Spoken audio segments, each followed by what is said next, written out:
দেশের 12টা বাজাইল রে হিন্দি ফিল্মে, দেশটা রসাতলে গেল রে নানা কুকর্মে। এসব দেখা মরি আমরা ভীষণ লজ্জা শরমে। হিন্দি ফিল্মে দেশের 12টা বাজাইল রে হিন্দি ফিল্মে। ফিল্ম দেখা 8 বছরের কলিমুদ্দির পোলায়, 9 বছরের জরিনারে দেয় যে গলায় মালা। আছে না নাই? ফিল্ম দেখা নেশা কইরাই আব্বারে কয় ড্যাডি গো। হিন্দি ফিল্মে দেশের 12টা বাজাইল রে হিন্দি ফিল্মে, দেশটা রসাতলে গেল রে নানা কুকর্মে। ঠিক না? আসসালামু আলাইকুম ইসলাম দরদি ভাই এবং বোনেরা, দেশ এবং দেশের বাইরে থেকে যে সমস্ত ভাই এবং বোনেরা আমার এই ভিডিও দেখছেন এবং আমার এই চ্যানেলটাকে যারা সাবস্ক্রাইব করে রেখেছেন তাদেরকে জানাই আমার অন্তরের অন্তরস্থল থেকে আন্তরিক প্রীতি, শুভেচ্ছা ও সালাম। তো আজকে যে মৌলানাকে নিয়ে এসেছে, মৌলানা হচ্ছে মিজানুর রহমান আজহারি হুজুর। কিন্তু মিজানুর রহমান আজহারি হুজুর এত একটা বিখ্যাত বিশিষ্ট একজন জ্ঞানী ব্যক্তি হয়েও আজকে মমতাজ আপার গানের সুরে সুর দিলেন। এই গানের সুরে আজকালকার যে মৌলানারা গানের সুরে সুর দিচ্ছেন এটা মোটেই ঠিক মেনে নেওয়া যাচ্ছে না। তাই এই যে রব্বানি হুজুরের মতো একই স্টাইলে ওয়াজ করলেন মিজানুর রহমান আজহারি। তো চলুন শুনে নিন সেই ওয়াজটি কি।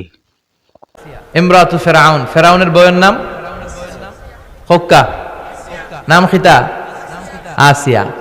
এই আসিয়ার জীবনীটা প্রত্যেক নারীর জন্য পড়া ফরজ। কিভাবে তিনি ঈমান বাঁচিয়েছেন আপনি দেখবেন। এরপরে মারিয়ামের জীবনী পড়া ফরজ। মারিয়াম আলাইহিস সালাম কিভাবে তিনি ইবাদতে মশগুল ছিলেন। আমাদের মেয়েরাও মশগুল থাকে ইবাদত নিয়ে না, জি বাংলা নিয়ে, স্টার জলসা নিয়ে, কিরণমালা নিয়ে, হিন্দি সিরিয়াল নিয়ে, তাই না? দেশটারে শেষ করে দিল। হাজবেন্ডের খবর নেয় না, বাচ্চার খবর নেয় না, সন্তানের খবর নেয় না, খালি হিন্দি সিরিয়াল। দেশের 12টা বাজাইছে, দেশের 12টা বাজাইল রে হিন্দি ফিল্মে, দেশটা রসাতলে গেল রে নানা কুকর্মে। এসব দেখা মরি আমরা ভীষণ লজ্জা শরমে। হিন্দি ফিল্মে দেশের 12টা বাজাইল রে হিন্দি ফিল্মে। ফিল্ম দেখা 8 বছরের কলিমুদ্দির পোলায়, 9 বছরের জরিনারে দেয় যে গলায় মালা। আছে না নাই? ফিল্ম দেখা নেশা কইরাই আব্বারে কয় ড্যাডি গো। হিন্দি ফিল্মে দেশের 12টা বাজাইল রে হিন্দি ফিল্মে, দেশটা রসাতলে গেল রে নানা কুকর্মে। ঠিক না? এই হিন্দি সিরিয়ালের যে ঝোঁক, প্রেম প্রীতি, এটা বাদ দিতে হবে।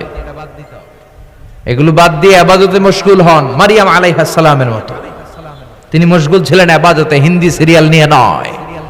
2 জন গেল। 3 নাম্বার, বিশ্বনবীর প্রথম স্ত্রী খাদিজা আল কুবরা তাহেরা। পতি ভক্তি কারে বলে, স্বামী ভক্তি কাকে বলে আপনি দেখতে পাবেন ওনার জীবনীতে। 4 নম্বরে বিশ্বনবীর একমাত্র কুমারী স্ত্রী আয়েশা রাদিয়াল্লাহু তাআলা আনহা কিভাবে জ্ঞান অর্জন করতে হয় 2220টা হাদিস তিনি বর্ণনা করেছেন।